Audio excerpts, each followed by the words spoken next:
ఈసారి మహేశ్వరం నుంచి బరిలోకి దిగుతున్నారు. మీ రాజకీయ కాన్ఫిడెన్స్ ఎలా ఉంది? ఇప్పుడు చాలా సింపుల్ ఎలక్షన్ ఉంది ఇక్కడ. దొరల పాలన వద్దు, ప్రజల పాలన కావాలి. ఆయన పోకపోతే ఆయన కొడుకో బిడ్డను ఎవరో వస్తారు. ఇక్కడ మాత్రం ఎవరైనా కాంగ్రెస్లో గెలిచి టీఆర్ఎస్లోకి పోయింది. కట్టకపోతే కట్టినేమో నీలాంటి మూర్ఖురాలు మాకొద్దు అనేది ఈమె మీద వ్యతిరేకత డెవలప్ అయింది. ఈ ఎమ్మెల్యేని గెలిపిస్తే ఏం లాభం? బీజేపీ గవర్నమెంట్ రాదు కదా. యువకులకు ఉద్యోగం ఇస్తా లేదంటే నిరుద్యోగ వృత్తి ఇస్తా అనేది మోసం జరిగింది అనే దాంతో వాళ్ళు చిక్కలో ఉన్నారు. వీడిని మోసగాడిని మనం ఓడించాలి. 1 కోటి ఎకరాలకు నీళ్ళు ఇస్తా అన్న బ్రిడ్జు ఉన్న పైసలన్నీ తీసుకుపోయి అందులో పెడితే ఈ యూజ్లెస్ ఫెలో ఉన్నాడు వీడు. ఇంకొకటి ఏమంటే ఆయన ఏ పథకాలు ఇస్తా అన్నా ఇప్పుడు నమ్మరు. కాంగ్రెస్ గవర్నమెంట్ వస్తే మేము అంటున్నాం వాళ్ళేమో వద్దు ట్రెండ్ వచ్చింది, వీళ్ళు కావాలి ట్రెండ్ వచ్చింది. ఈ కావాలి ట్రెండ్ లో బీజేపీ అసలు లేదంటారా సార్? వీళ్ళతోటి కాదు, టీఆర్ఎస్ వాళ్ళు సపోర్ట్ చేయటం వలన పార్లమెంట్లో ఏవే బిల్లులు అయితే పెట్టినరో, సిసోడియా లాంటివన్నీ జైలు వేశారు. అదే కుంభకోణంలో ఉన్న ఈయన బిడ్డనే వదిలేశారు. హైదరాబాద్ ని అభివృద్ధి చేశాం, సస్యశ్యామలం చేశాం ఈ ప్రాంతాన్ని అని చెప్పుకుంటున్నారు. ఇది కంప్లీట్ గా అవాస్తవం అంటారా సార్? నువ్వు బాగా మాట్లాడి అందరిని అవలగాలని చేసి నువ్వు ప్రభుత్వం తరఫున ఒక్క ఇండస్ట్రీ ఏది పెట్టినావో నాకు చూపించు. నువ్వే కదా గవర్నమెంట్లో ఉన్నావు 10 సంవత్సరాలు, సెంట్రల్ గవర్నమెంట్లో నువ్వు, నీ దోస్తే ఉన్నాడు కదా నీ. సో మీరిద్దరు కలిసి ఎందుకు వీళ్ళందరూ చంపారు? ఒకవేళ కాంగ్రెస్ పార్టీ అధికారంలోకి వస్తే సీఎం క్యాండిడేట్ ఎవరైనా మనం మాట్లాడుకోవచ్చా? ఇంకా సమయం రాలేదంటారా? రాజశేఖర రెడ్డి లాంటి ముఖ్యమంత్రిని కోరుకుంటున్నారు.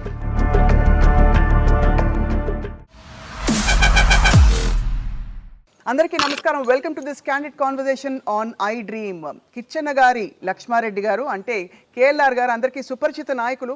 కొంతకాలం నిశ్శబ్దంగా రాజకీయాల్లో అలా సైలెంట్గా ఉన్నారు. కానీ ఈసారి ఆ నిశ్శబ్దం విప్లవంగా మారబోతోందా? మహేశ్వరం నియోజకవర్గం నుంచి కాంగ్రెస్ అభ్యర్థిగా బరిలోకి దిగుతూ ఇక్కడ స్థానిక సిట్టింగ్ ఎమ్మెల్యే సబితా ఇంద్రారెడ్డి గారు రాష్ట్ర మంత్రిగా ఉన్నారు కూడా. వారికి ఏ మేరకు గట్టి పోటీ ఇవ్వబోతున్నారు అండ్ కేఎల్ఆర్ గారి ప్లాన్స్ ఏంటి మహేశ్వరం కోసం? కాంగ్రెస్ పార్టీ హవా ఏ మేరకు వస్తోంది రాష్ట్ర వ్యాప్తంగా? అన్ని విషయాలు మాట్లాడబోతున్నాయి వాళ్ళు. నమస్కారం సార్. నమస్కారం.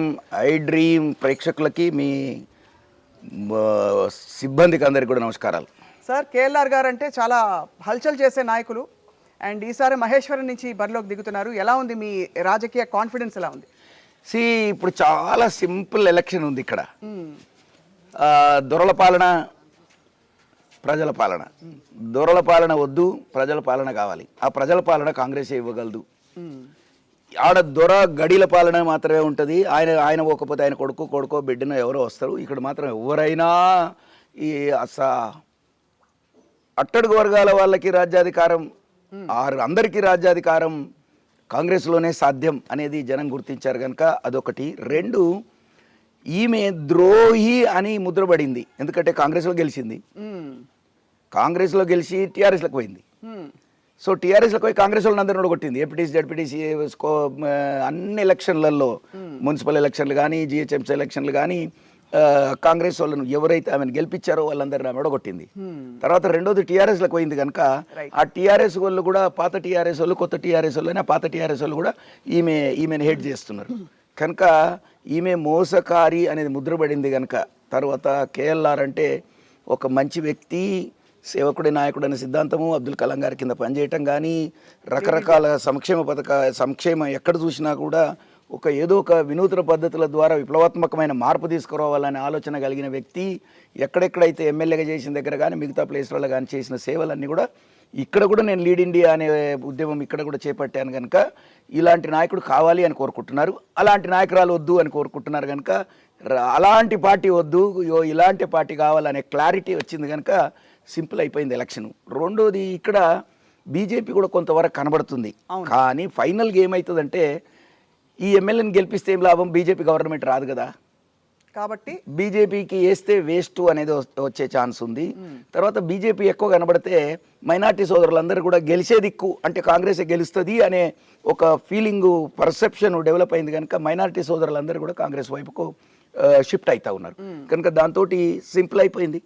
ముఖ్యంగా రాజకీయం అంతా యువకుల మీద ఆధారపడి ఉంటుంది. యువకులకు ఉద్యోగం ఇస్తా లేదంటే నిరుద్యోగ వృత్తి ఇస్తా అనేది మోసం జరిగింది అనే దాంతో వాళ్ళు జెండా పట్టేటోళ్ళు వాళ్ళే, జై కొట్టేటోళ్ళు వాళ్ళే, బూత్లో కూర్చునేటోళ్ళు వాళ్ళే, పెద్దోళ్ళని తీసుకొచ్చి బూత్లో ఓట్లు వేయించేటోళ్ళు వాళ్ళే. తల్లిదండ్రిని మార్చగలిగే శక్తి ఉంది, అమ్మ నాన్నమ్మలను పెద్దోళ్ళను అందరిని కూడా మార్చగలిగే శక్తి ఈ పిల్లలకే ఉంది. ఎందుకంటే ఇదివరకు వీళ్ళే ఓట్లు వేయించారు టీఆర్ఎస్కు, మాకు ఉద్యోగం వస్తుంది కనుక అమ్మ నువ్వు ఓటేయవే, నానమ్మ అమ్మమ్మ ఓటేయవే అని వీళ్ళే ఇంట్లో అందరిని ఒప్పించి మెప్పించి టీఆర్ఎస్కి ఓట్లు వేయించిండ్రు. కనుక ఇప్పుడు యువతులందరూ కూడా తిక్కలు ఉన్నారు, వీడు మనకు మోసం చేశాడు, వీడిని మోసగాడిని మనం ఓడించాలి, తర్వాత చెప్పుకుందామంటే ఆయన దొరకడు, అసెంబ్లీకి రాడు, మన అసెంబ్లీ అప్పుడప్పుడే మాత్రం పెడతాడు, సెక్రటరేట్కి ఏమైనా రాడు, ఏడునో పోయి ఫామ్ హౌస్లో పడుకుంటాడు, మాకు రాజశేఖర రెడ్డి లాంటి ముఖ్యమంత్రి కావాలి, రోజు దర్బారు పెట్టి ప్రజలను కలవాలి, ప్రజల మాటలు వినాలి, ప్రజల సంక్షేమం కోరుకోవాలి, ఎమ్మెల్యేలను మంత్రులను అందరి ఆలోచనలు తీసుకొని ప్రజలకు అనుగుణంగా ప్రజల అవసరాలకు అనుగుణంగా నడుచుకునే ముఖ్యమంత్రి కావాలి, ఆ పార్టీ కావాలి, ఈ పార్టీ వద్దు అనేది కంప్లీట్గా క్లియర్గా క్లారిటీ వచ్చేసింది. కనుక కాంగ్రెస్ ఈ రాష్ట్రంలో నేను గెలవటమే కాదు అందరు గెలుస్తున్నారు ఎక్కువ శాతం, తర్వాత గవర్నమెంట్ కూడా కాంగ్రెస్ వస్తుంది. సార్ చాలా కాన్ఫిడెంట్గా ఉన్నారు. కానీ ఒక 6 నెలల క్రితం వరకు చూస్తే దాదాపు ప్రతి బై ఎలక్షన్లో ప్రతి అవకాశం ఇచ్చినప్పుడల్లా ప్రజలు బీఆర్ఎస్కే ఓటు వేస్తూ టీఆర్ఎస్కి ఓటు వేస్తూ రెండో స్థానంలో అక్కడక్కడ చాలా వరకు బీజేపీ నిలబెట్టారు. కాంగ్రెస్ హవా పుంజుకోవడానికి కారణం ఏంటి? ఎందుకంటే మీరు కూడా ఒక టైంలో రేవంత్ రెడ్డి గారి నాయకత్వం ఎలా ఉంటుందో అని చెప్పి మీరు దాదాపు ఖండించారని తెలుసు. సో ఇప్పుడు మరి ఏ విషయాలు మెరుగయ్యాయి కనుక జనం నమ్ముతున్నారంటారు? వాళ్ళు మోసం చేయటమే ప్రధానంగా టీఆర్ఎస్ వద్దు అనేది ఉద్యమం స్టార్ట్ అయింది. ఇదివరకు టీఆర్ఎస్ కావాలి అనే ఉద్యమం నడిచింది. ఓకే, నీళ్లు నిధులు నియామకాలు వీళ్ళ వల్లనే సాధ్యము, తెలంగాణ వస్తేనే సాధ్యము అనే కాన్సెప్ట్ ఉండటం వల్ల అందరూ అక్కడికి వెళ్ళారు. ఇప్పుడు నీళ్లు నిధులు నియామకాలు 3 కూలిపోయినాయి, ఆ బ్రిడ్జ్ కూలిపోయింది, 1,00,000 కోట్లు పెట్టిన బ్రిడ్జ్ కూలిపోయింది. సో దాంతో ఏమైంది, మేము 200 సంవత్సరాల కింద నిజాం హయాంలో కట్టింది కానీ లేదా ఇండిపెండెన్స్ వచ్చినాక కట్టిన శ్రీశైలం కానీ ఈ నాగార్జున సాగర్ కానీ ఇప్పటిదాకా చెక్కు చెదరతలేవు. మొన్న కట్టిన 1,00,000 కోట్లు పెట్టి నేను 1,00,000 ఎకరాలకు నీళ్ళు ఇస్తాను బ్రిడ్జు ఉన్న పైసలన్నీ తీసుకుపోయి అందులో పెడితే అది కూలిపోయింది. అంటే నిధులు గంగపాలైనాయి, ఆ నీళ్లు సముద్రం పాలైనాయి, అంటే నీళ్ళు పోయినాయి నిధులు పోయినాయి. ఇక ఉద్యోగాలు 2 లక్షల ఉద్యోగాలు ఖాళీ పెట్టుకొని నోటిఫై చేస్తాడు, పేపర్ లీక్ అవుతుంది, క్యాన్సిల్ చేస్తారు, మళ్ళీ నోటిఫై చేస్తారు, ఇప్పటిదాకా ఉద్యోగాలే ఇవ్వలేదు. సో కనుక నీళ్ళు లేదు నిధులు లేదు నియామకాలు లేవు, ఈ యూజ్లెస్ ఫెలో ఉన్నాడు వీడు, కనుక వీడు వద్దు అనేది ఉద్యమం చాలా డామినేట్ చేస్తుంది. తర్వాత ఏమైంది, డబుల్ బెడ్రూమ్ ఇస్తాడు, ఎవరికి బెడ్రూమ్ ఇవ్వలే, అసలు ఎవరికి లేదా సార్? కొంతమందికి ఇచ్చిండ్రంటారు, కొంతమందికి కాదు, కట్టిన ఇస్తే కొడతారని ఇస్తలేరు. తర్వాత కట్టిన అట్లనే ఖాళీపడి ఉన్నాయి. తర్వాత ఏడన్నా ఇస్తే కూడా ఈ కాన్స్టెన్సీలోకి ఇవ్వకుండా విజయవాడ వాళ్ళకు లేదంటే హైదరాబాద్లో ఎక్కడో ఉన్న వాళ్ళకి తీసుకొచ్చి పెట్టింది అనేది ఈ లోకల్లో బాగా తిక్కుంది. కట్టకపోతివి, కట్టినేమో ఇయ్యకపోతివి, ఇచ్చినేమో మా కాన్స్టిట్యున్సీ వాళ్ళకి ఇవ్వకపోతివి, కనుక నీలాంటి మూర్ఖురాలు మాకొద్దు అనేది మీ మీద వ్యతిరేకత డెవలప్ అయింది. తర్వాత ఇది ప్రాజెక్టే సక్సెస్ఫుల్ కాదు. ఎందుకు కాలేదు అంటే ఈ ఊరు బయట ఎక్కడో కట్టాడు ఇల్లు, ఈ ఊరు వదిలిపెట్టి ఆడ ఇల్లు ఇస్తామన్నా ఆడికి ఓనికి రెడీ లేదు, గుడిసెళ్ళని ఉంటారు, రెంట్ కన్నా ఉంటారు, కానీ ఆడ మేము ఏకాకిలు అయిపోతాం అక్కడ పోతే అనేది. ఎందుకంటే ఇక్కడనేమో ఒక కమ్యూనిటీ ఉంది, అలా అమ్మమ్మ ఉంది, నాన్నమ్మ ఉంది, లేదంటే తమ్ముడు ఉన్నాడు, అన్నున్నాడు, వాళ్ళ ఫ్యామిలీ ఉంది. వీళ్ళనేమో బ్రేక్ చేసి ఆ ఊరికెళ్ళి ఒక్కని పట్టుకొచ్చి ఈ ఊరికెళ్ళి ఒక్కని పట్టుకొచ్చి ఈ ఊరికెళ్ళి పట్టుకొచ్చి ఈ ఇంట్లో పెడితే ఇళ్ళల్లో పెడితే వాడికి అసలు డిసోషియేట్ అయిపోతున్నాడు, అలా రియల్ కమ్యూనిటీ తోటి డిసోషియేట్ అయిపోతున్నాడు. కనుక అది అట్టర్లీ ఫ్లాప్ అయింది. అది ఎవరికి ఇవ్వకపోవటం అనేది చాలా చెడ్డ పేరు వచ్చింది. ఇంకొకటి ఏమంటే ఆయన ఏ పథకాలు ఇస్తా అన్నా ఇప్పుడు నమ్మరు, ఎందుకంటే నువ్వు ఏ మాట నిలబెట్టుకోలేదు కదా. అసలు మాపి వడ్డీ మాపి అంటే వ్యవసాయదారులను ముంచితివి, ఏదో 10,000 ఇస్తా అంటుంటే 10,000 అకౌంట్లు వేస్తున్నావు, కానీ ఉన్న సబ్సిడీలన్నీ ఎత్తేస్తేవి. అందరికి ఇప్పుడు ఇంతకు బదులు డ్రిప్ ఇరిగేషన్ ఇస్తుంటిమి, లేకపోతే స్ప్రింక్లర్లు ఇస్తుంటిమి, లేకపోతే గ్రీన్ హౌసెస్ ఇస్తుంటిమి, మన పెస్టిసైడ్స్ ఇస్తుంటిమి, లేదంటే సీడ్స్ ఇస్తుంటిమి, అన్ని బంద్ పెట్టేశాడు. తర్వాత ఎవరికి వేస్తున్నాడు? నేను పట్టణంలో ఉన్నా, మా ఊర్లో నా వ్యవసాయం అంతా వేరే వాళ్ళు చేస్తున్నారు, పైసలు నా అకౌంట్లో పడుతున్నాయి. వ్యవసాయం చేసేవానికి పైసలు పడతలేవు, నాకు భూమిడికి పడుతున్నాయి. భూమిడికి పడితే ఏం లాభం? అసలు వ్యవసాయదారుడికి పడాలి, లేదంటే కలుపు కోసినాలకు వాడాలి డబ్బులు రావాలి. సో కనుక ఇప్పుడు మేము వేరే వాళ్ళు అయిపోయారు. ఇప్పుడు బెనిఫిషరీస్ వేరే వాళ్ళు అయిపోయినారు. సరే, అందుకే కాంగ్రెస్ కాన్సెప్ట్ ఏం చేసిందంటే ఇప్పుడు వ్యవసాయం జరగాలి అంటే వ్యవసాయం మస్ట్, తిండి తప్ప ప్రతి ఒడు తినాల్సిందే, కావాలంటే వ్యవసాయదారుడు ఉండాల్సిందే. వ్యవసాయం జరగాలంటే ల్యాండ్ లార్డ్ కావాలి, దున్నేటోళ్ళు కావాలి, కూలీ చేసేటోళ్ళు కావాలి. కానీ ముగ్గురిని కాపాడితేనే మన వ్యవసాయం అభివృద్ధి చెందుతుందని గవర్నమెంట్ ఇప్పుడు కాంగ్రెస్ గవర్నమెంట్ వస్తే మేము ఏమంటున్నాం, ల్యాండ్ లార్డ్కు 15,000 ఇస్తాం ఎకరానికి, దున్నిన వాడికి 15,000 ఇస్తాం, 12,000 ఏమో పంట చేనులో పనిచేసిన వాళ్ళకి ఇస్తామంటున్నాం. అప్పుడు ఈ ముగ్గురికి డబ్బులు ఇస్తే ఈ వ్యవసాయం డెవలప్ అవుతుంది, ఈ వ్యవసాయం కంటిన్యూ కావాల్సింది అనేది కాన్సెప్ట్ తీసుకురావడం వలన ఈ పాజిటివ్ ట్రెండ్ వచ్చింది. వాళ్ళేమో వద్దు ట్రెండ్ వచ్చింది, వీళ్ళు కావాలి ట్రెండ్ వచ్చింది. ఈ కావాలి ట్రెండ్ లో బీజేపీ అసలు లేదంటారా సార్? బీజేపీ ఏమైపోయిందంటే ఆ పర్సెప్షన్ వచ్చేసింది, ఏమంటే వీళ్ళతోటి కాదు, వీళ్ళు రారు. 2 ఇంటర్నల్గా వీళ్ళు పార్లమెంట్లో అన్ని బిల్లులు వాళ్ళు ప్రపోజ్ చేసినవి అన్నీ కూడా టీఆర్ఎస్ వాళ్ళు సపోర్ట్ చేయటం వలన పార్లమెంట్లో ఏవే బిల్లులు అయితే పెట్టినరో ఆ బిల్లులకు అన్నిటికీ ఓటింగ్లో వీళ్ళు పాల్గొన్నారు. తర్వాత బిడ్డ మీద అంత పెద్ద కేసు ఉంటే ఢిల్లీలోనేమో డిప్యూటీ సీఎం లాంటి వాళ్ళని జైలు వేశారు, సిసోడియా లాంటి వాళ్ళని జైలు వేశారు. అదే కుంభకోణంలో ఉన్న ఈయన బిడ్డనే వదిలేశారు. కనుక ఇదంతా వీళ్ళిద్దరూ బయట కొట్లాడుకుంటున్నారు, లోపల కలుసుకుంటున్నారు అనేది తెలిసిపోయింది. కనుక ఎంఐఎం, బీఆర్ఎస్, బీజేపీ ఈ 3 ఒక్కటే అనేది జనంలోకి వెళ్ళిపోయింది. కనుక మంచి జరగాలంటే ఈ బీజేపీ వాళ్ళ వల్ల కూడా మనకేం మంచి జరగలేదు, ఈ టీఆర్ఎస్ వల్ల కూడా ఏం మంచి జరగలేదు. ఈరోజు కూడా ఇండ్లలో ఊర్లలో చూస్తే ఇందిరమ్మ ఇండ్లు కనబడుతున్నాయి. ఉంటున్న ఎస్సీలు, ఎస్టీలు, బీసీలు ఎవరు ఉన్నా కూడా ఆ ఇందిరమ్మ ఇండ్లలోనే ఈరోజు కూడా ఉన్నారు. ఆ ఇల్లును పగలగొట్టి డబుల్ స్టోరీ, ట్రిపుల్ స్టోరీ కట్టుకున్నారు. కానీ ఒరిజినల్గా మేమిచ్చిన ప్లాటే, మేమిచ్చిన ఇల్లే, అదే దాంట్లో ఉంటున్నారు. కనుక ఈరోజు కూడా ఇందిరమ్మ అంటున్నారు. కనుకనే కాంగ్రెస్ అయితేనే మాకు బాగు చేస్తుంది. తర్వాత ఈ బీదోళ్ళను ఆదుకునే పార్టీ కూడా ఇదే అనేది వచ్చింది. ఎందుకంటే మేము రేషన్ షాప్లో 9 వస్తువులు ఇస్తుంటాం వంటకు కావాల్సినవి అన్నీ, అది బంద్ చేశాడు. Only rice. ఆ రైస్ కూడా కోళ్ళకు, బర్రెలకు, ఆవులకు అమ్ముకునేటి తప్ప వాళ్ళు తినే పరిస్థితిలో లేవు, మురిగిపోయినాయి ఇస్తున్నారు. తర్వాత ఈ వంట వండటానికి మేము వాళ్ళకు కట్టెల పొయ్యి వద్దమ్మా, స్టవ్ పెట్టుకోమ్మా అన్నాము. మేము 400 రూపాయలకే సిలిండర్ ఇచ్చాము. అప్పుడు ఏమైంది, కట్టెల పొయ్యిలు అందరూ బంద్ పెట్టి ఆరోగ్యం కాపాడుకోండి అమ్మా అని లేడీస్కి ప్రమోట్ చేశారు. 400 రూపాయలకి సిలిండర్ ఇస్తామంటున్నారు కదా. అదే చెప్తున్నాను, ఇస్తామనేది ఎప్పుడు నమ్ముతారు? నువ్వు ఇప్పుడు 1200కి నిన్నటి దాకా ఇచ్చి ఎలక్షన్ రాగానే కాంగ్రెస్ వాళ్ళు 500 అన్నారు, నేను 400 అంటే ఎవరు నమ్ముతారు? అదే అంటున్నా, ఇన్ని రోజులు నువ్వు 10 సంవత్సరాల నుంచి ఉన్నావు కదయ్యా, నువ్వు 1150కి సిలిండర్ నిన్నటి దాకా అమ్మావు కదా, నువ్వే కదా గవర్నమెంట్లో ఉన్నావు 10 సంవత్సరాలు, సెంట్రల్ గవర్నమెంట్లో. నువ్వు, నీ దోస్తే ఉన్నాడు కదా, నీ ఫ్రెండే ఉన్నాడు కదా. సో మీరిద్దరు కలిసి ఎందుకు వీళ్ళందరూ చంపారు, మళ్ళీ కట్టెలు వెతికేటట్టు అయిపోయింది. ఇప్పుడు ఊర్లలో మళ్ళీ కట్టెలు ఎక్కడ నేను వెతుకుతుంటే బయట చెట్లు కూడా కరువు అయిపోయినాయి. ఇదివరకు ఊర్లో చెట్లు ఉండేది, బయట పోయి చెట్లు నరుక్కొని తీసుకొచ్చుకొని వండుకుంటుండ్రి. ఇప్పుడు ఇదేమో 1150 అయింది, బయట పోతేనేమో కట్టెలు కనబడతలేవు. అట్లాంటి ఘోర పరిస్థితి రావటం ఇది. తర్వాత మేము ఈ పథకాలు ఏవైతే తీసుకొచ్చినామో ఇప్పుడు బ్రహ్మాండంగా క్లిక్ అయినాయి. ఏమంటే ఇదంతా మహిళల చుట్టూతో తిరుగుతూ ఉంది. ఎందుకంటే పెన్షను పెద్దమ్మకి 4,000 ఇస్తాం, ఇంట్లో ఉన్న అమ్మలకు అందరికి కూడా డబ్బులు ఇస్తాం, వయసు అమ్మాయిలకు కూడా ఇస్తాం, కోడళ్ళకి ఇస్తాం, బిడ్డలకి ఇస్తాం. తర్వాత పెళ్ళికి బిడ్డ ఉంటే ఆమెకు 1,00,000 రూపాయలు ఇస్తాం, 1 తులం బంగారం ఇస్తాం. తర్వాత నీకు ఇప్పుడు ఎంత చలికాలం పోయి ఎండాకాలంగా మారింది, ఫ్యాన్ లేని లైట్ లేని నడవని పరిస్థితి, 200 యూనిట్లు మీకు ఫ్రీగా ఇస్తాం. తర్వాత ఒక బెడ్రూమ్ ఉంటే అల్లుడు వస్తే పడుకుంటాడమ్మా అన్నాడు ఈ ముఖ్యమంత్రి. ఇప్పుడు మేమేమంటున్నాము, నీకు ప్లాట్ ఇస్తాము, 6 లక్షలు ఇస్తాం, 3 బెడ్రూమ్లు కట్టుకోమ్మా. ఇప్పుడు 2 అల్లుళ్ళు వచ్చిన ప్రాబ్లం, మేము 3 బెడ్రూమ్లు అంటున్నాం. మేము కనుక 101% ఇస్తాం. ఇదివరకు ఇచ్చిన మాకు రికార్డు.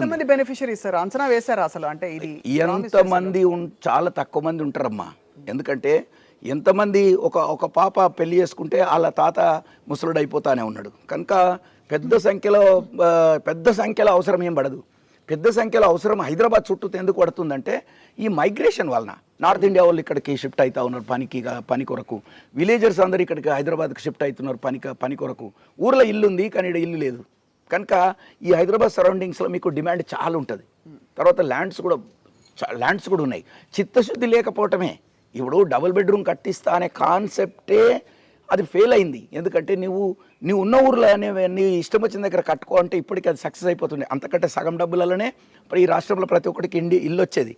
ఇప్పుడు నేను డబ్బులు ఇస్తా 5 లక్షలు, కానీ నా దగ్గర ఇంకో 2 లక్షలు అప్పు తీసుకుంటున్నావు, లేకపోతే నా దగ్గర ఆల్రెడీ ఉన్నదో నేను సరిపడతాంత ఇల్లు కట్టుకుంటా. ఒక ఆమెకు ఒకటే కొడుకుంటాడు, ఒక ఆమెకు 3 కొడుకులు ఉండొచ్చు.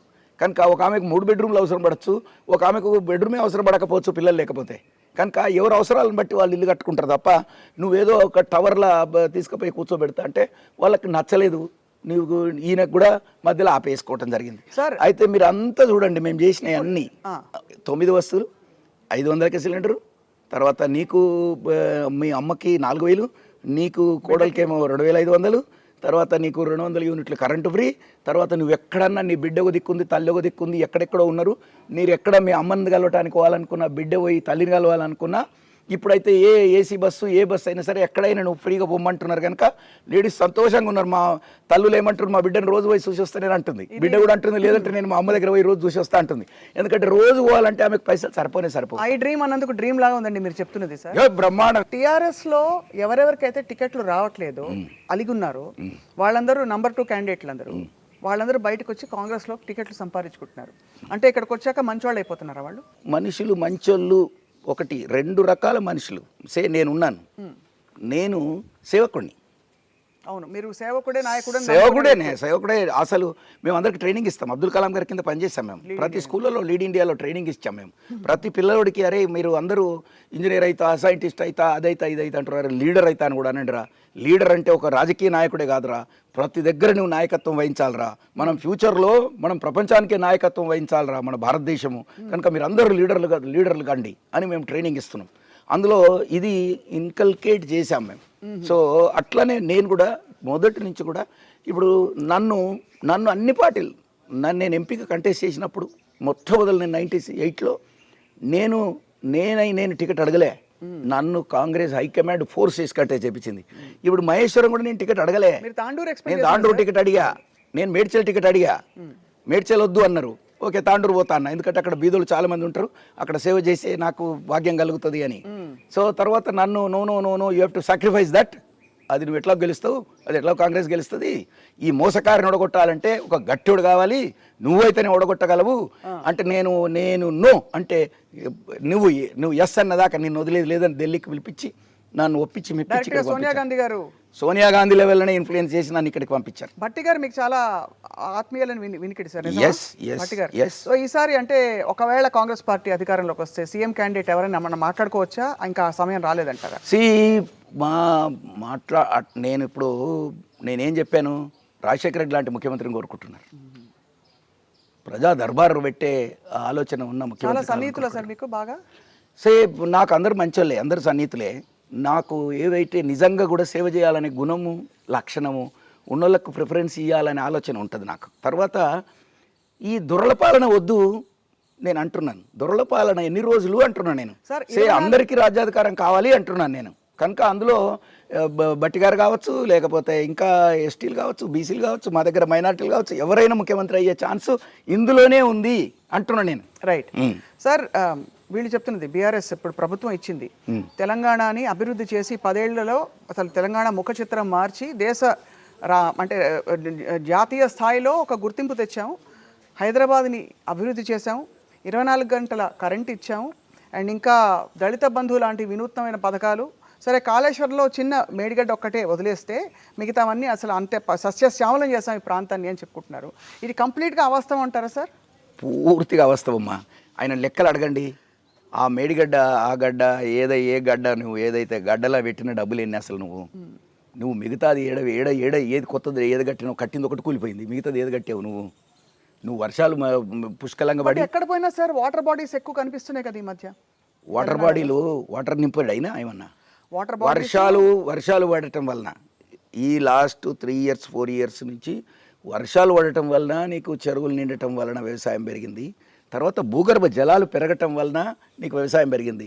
80% ఈవెన్ 70% దగ్గరగా బోర్వెల్ల కిందనే వ్యవసాయం జరుగుతుంది. నీ డ్యామ్ కింద కాదు, నీ దగ్గర జరుగుతుంది. సో ఈ వర్షాలు పడటం వల్ల భూగర్భ జలాలు పెరగటం వల్ల బోర్వెల్ వాటరు రావటం వల్ల నువ్వు వ్యవసాయం చేయటం వల్ల వ్యవసాయం అభివృద్ధి చెందింది తప్ప నీ కాళేశ్వరం వలన లేకపోతే ఇంకొక నువ్వు కట్టిన కట్టల వలన అయితే కానే కాదు. మీరు అందరికీ తెలిసిపోయింది ఇది. అభివృద్ధి, కరెంటు, నీళ్లు, గోదావరి నీళ్ళు మేమే తెచ్చాం హైదరాబాద్కి, కృష్ణా నీళ్ళు మేమే తెచ్చాం, లేదంటే తెలుగుదేశం తెచ్చింది. తప్ప నువ్వు కొత్తది కృష్ణా నుంచి కానీ గోదావరి నుంచి కానీ హైదరాబాద్కి ఒక్క లైన్ అన్న వేసి ఉంటే మాకు ఎవిడెన్స్ చూపి. నువ్వు రిబ్బన్ కట్ చేసావు మేము వేసినాక. తర్వాత కరెంటు నార్త్ ఇండియాలో విపరీతంగా ఉంది, సౌత్ ఇండియాలో తక్కువ ఉంది. అంటే ఉపయోగం ఎక్కువ ఉంది. డిమాండ్ ఇక్కడ ఎక్కువ నార్త్ ఇండియా కంటే. మనకు ఉల్టా ఉంది. ఇక్కడనేమో వర్షం పడితే కరెంట్ వస్తుంది, అక్కడ ఎండ కొడితే కరెంట్ వస్తుంది. ఏది హిమాలయ పర్వతాలలో నీవు ఈ ఐస్ కరిగి నీళ్ళు కిందికి వస్తాయి ఎండాకాలంలో. కనుక అక్కడ ఈ హైడ్రో పవర్ ప్రొడక్షన్ అక్కడ విపరీతంగా ఉంటుంది. సో ఇక్కడనేమో అప్పుడు ఎండాకాలంలో మనకు డిమాండ్ ఎక్కువ, మనకు నదులలో నీళ్లు ఉండవు, డ్యామ్లలో నీళ్లు ఉండవు, కనుక మన కరెంట్ ప్రొడక్షన్ తగ్గిపోతుంది. మేము దేశంలో గ్రిడ్ ప్రపోజ్ చేసాం. మన్మోహన్ సింగ్ గారు ఉన్నప్పుడు ప్రధానమంత్రిగా ఎంటైర్ కంట్రీని ఒక గ్రిడ్ కింద కన్వర్ట్ చేసాం మేము. అయితే అదంతా ప్రాసెస్లో ఉన్నది.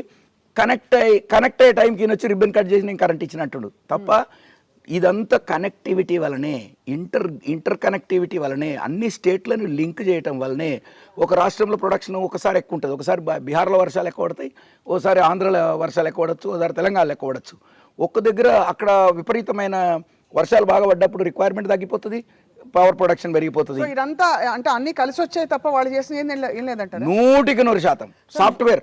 అమ్మా ఇంజనీర్లు ప్రపంచంలో ఉన్న నువ్వు ఏ సాఫ్ట్వేర్ దగ్గర ఏ ఇంజనీర్ అని అడుగు, వాడు తెలుగుడే. ఎందుకు?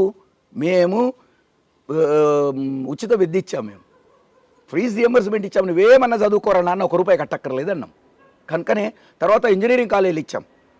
అంటే ప్రతి బీదోడికి నువ్వు చదువుకునటానికి పైసలు అవసరం లేదు, కాలేజ్ ఉంది. తర్వాత ప్రపంచమంతా అవసరం ఉంది. తర్వాత ఈ తెలంగాణ ఆంధ్ర మన తెలుగు వాళ్ళు విపరీతంగా ఇంజనీర్లు తయారైనరు కనుక ఆటోమేటిక్గా ప్రపంచ దేశాలలో ఉన్న వాళ్ళందరూ కూడా కొంతమందిని మనోళ్ళని అక్కడికి తీసుకుపోయి కొద్ది రోజులు నడిపించారు. ఎందుకంటే అది కాస్ట్ ఎఫెక్టివ్ లేదని ఆ ఫ్యాక్టరీలు ఇక్కడికి వచ్చి మన పిల్లల్ని అందరిని ఉపయోగించుకొని సాఫ్ట్వేర్ డెవలప్ చేస్తున్నారు. కనుక నువ్వు సొంతంగా ఏం ఫ్యాక్టరీ కట్టినావు చెప్పు. మేము హెచ్ఏఎల్ కట్టాము, బీడీఎల్ కట్టాము, లేకపోతే ఈసీఐఎల్ కట్టాము, ఐడిపిఎల్, నువ్వు ఏదన్నా అడుగు. ఈడ హైదరాబాద్లో ఉన్న ఇండస్ట్రీస్ అన్నీ మేము ప్రభుత్వం తరఫున కట్టాము. ఇవి ప్రభుత్వం తరఫున కట్టాము మేము. నువ్వు ప్రభుత్వం తరఫున ఒక్క ఇండస్ట్రీ ఏది పెట్టినావు నాకు చూపించు. అరే నువ్వు రిబ్బన్ కట్ చేసి రా నువ్వు రా అనుకున్నా వాళ్ళు ఇట్లాగ వచ్చేటోళ్ళు హైదరాబాద్కి. ఎందుకు వచ్చేటోళ్ళు? ఇక్కడ హైదరాబాద్ చాలా బాగా అయింది 10 ఏళ్లలో. కాబట్టి రేవంత్ రెడ్డి గారేమో ఇంకొక హైదరాబాద్ కడతాను పక్కన రాచకొండలో ల్యాండ్ పూలింగ్ చేస్తానంటారు సార్. ల్యాండ్ పూలింగ్ అసలు మోడలే ఫెయిల్ అయింది అమరావతిలోనే. అది ఎట్లా పూలింగ్ చేస్తారు సార్? ఓకే, ఇది హైదరాబాద్ డెవలప్మెంట్ తల్లి. ఎయిర్పోర్టు, రింగ్ రోడ్, దీనివల్ల డెవలప్ అయింది. తర్వాత ఇంజనీరింగ్ కాలేజీలు మేము ఇవ్వటము, ఫీజు రియంబర్స్మెంట్ ఇవ్వటం వలన ఇంజనీర్లు డెవలప్ అయినారు కనుక ఈ ఇంజనీర్స్ వచ్చినాయి. ఫౌండర్ ఎవరమ్మా? రింగ్ రోడ్ లేకపోతే హైదరాబాద్ ఏముంది తల్లి? తర్వాత ఎయిర్పోర్ట్ లేకపోతే అసలు ఈ ప్రపంచం ఉంది, అందరూ కనెక్టివిటీ తల్లి. తర్వాత నువ్వు హైటెక్ సిటీ నువ్వు కట్టావా? హైటెక్ సిటీ చంద్రబాబు నాయుడు గారు హయాంలో ప్లానింగ్ అయింది, కాంగ్రెస్ హయాంలో డెవలప్ అయింది. నువ్వేం చేసావు? నువ్వు బాగా మాట్లాడి అందరిని అవలగాలని చేసి ఎవడన్నా అమెరికా నుంచి వస్తున్నోని ఆ ఎయిర్పోర్ట్కి పోయి నేనే రమ్మన్నా, ఈయన అమెరికాకు పోయి నేను మాట్లాడొచ్చా రా అన్న, ఆయన వచ్చిండు అని నువ్వంతా ఈ మీ మీడియాను సోషల్ మీడియాను ఉపయోగించుకొని నేనే చేసిన అని చెప్పుకుంటున్నావు తప్ప నిజంగా నువ్వేం చేయలేదు. నువ్వు అసలు సప్పుడే కూరుకుంటుంటే నువ్వేం చేసి ఉండకపోతే ఇంకా అభివృద్ధి చాలా ఉండేది. ఎందుకంటే నువ్వు అడ్డంకులు వేసావు తప్ప నువ్వు చేసింది ఏం లేదని. సో మీ ఆల్టర్నేటివ్ నరేటివ్ ఏంటంటే ఈ 10 సంవత్సరాలు అదే ఏర్పడ్డ తెలంగాణ రాష్ట్రం మీ చేతుల్లో ఉంటే ఇంకా ఎంతో జరిగేది అంటున్నారు. అయితే బ్రహ్మాండంగా జరిగి ఉండేది. తర్వాత శాటిలైట్ సిటీస్ మీరు అనేది ఫెయిల్యూర్ అనే దాంట్లో కూడా నేను ఏకీభవించను. కొంతవరకు ఏకీభవిస్తా. ఎందుకంటే నువ్వు ఆంధ్ర ప్రాంతం నుంచి వచ్చిన వాళ్ళు కుకుటిపల్లికే పోతారు, ఈ దిల్సుఖ్ నగర్ ఇల్లు కట్టుకోరు. ఎందుకు కట్టుకోరు? ఈడ నుంచి ఆడుకోవాలంటే 2 గంటల టైం పడుతుంది ఈయనకి ల్యాండ్ కోరికే. కానీ ఆయన ఆడికే పోతాడు. ఈడ దిల్సుఖ్ నగర్లో ఒక్క ఆంధ్ర ప్రాంతం ఆయన ఉండడు.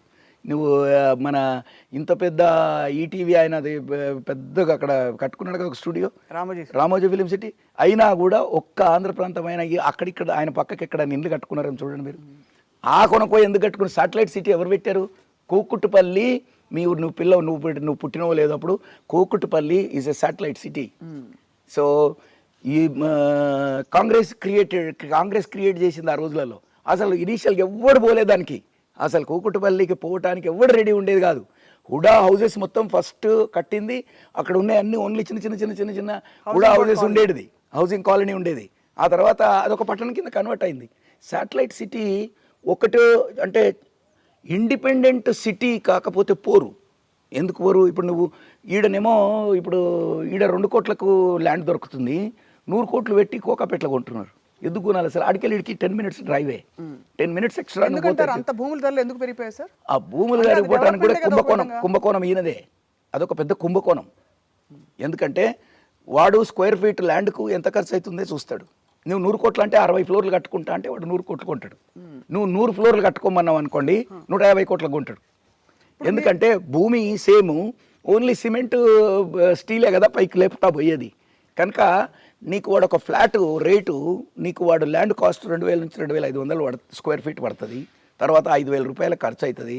7000 రూపాయలు అయితే 12000 రూపాయలు, 10000 రూపాయలు, 15000 రూపాయలు ఎవరు ఇష్టం వచ్చినట్టు వాళ్ళు అమ్ముతున్నారు. నువ్వు ఒకటే ఫ్లోర్ కట్టమనండి, అలా ఓన్లీ 1 ఫ్లోర్ అనమనండి, దాన్ని నీకు 10 కోట్లు కాదు 2 కోట్లకు కూడా ఎవడుకోండు. ఇప్పుడు కోకాపేటలో government say the no multi storeyed buildings are allowed, only one floor only allowed అన్నారు అనుకోండి, ఎవరు కొనుక్కోరు. Nobody will touch that land. Even if they touch 2 కోట్లు కోట్లు. ఎందుకనాలి ఆ మాట? ఎవరు డోంట్ అలౌ అని? బికాస్ డెవలప్మెంట్ జరుగుతుంది. అవును, ఎందుకమ్మా? ఇప్పుడు ఏమన్నా ల్యాండ్ అవైలబుల్ లేదా? ఎందుకు నువ్వు ఒక దగ్గర గంతమందిని కాన్సన్ట్రేట్ చేస్తావు? ఇంట్లో 4 కార్లు కాదు, ఇప్పుడు 6 కార్లు ఉంటున్నాయి. నా కారు ఇంట్లో ఎన్ని ఉన్నాయి చూడండి. సో ఒక ఎకరంలో ఒక ఊరు కట్టేస్తున్నారు. సో గంతమందిని ఒక దగ్గర నువ్వు కాన్సన్ట్రేట్ చేస్తే రేపు భూకంపం వచ్చింది అనుకోండి ఏమైపోతుంది? తర్వాత ఏదైనా ఫైర్ అయింది అనుకోండి ఎట్లా బయటకు వస్తారు?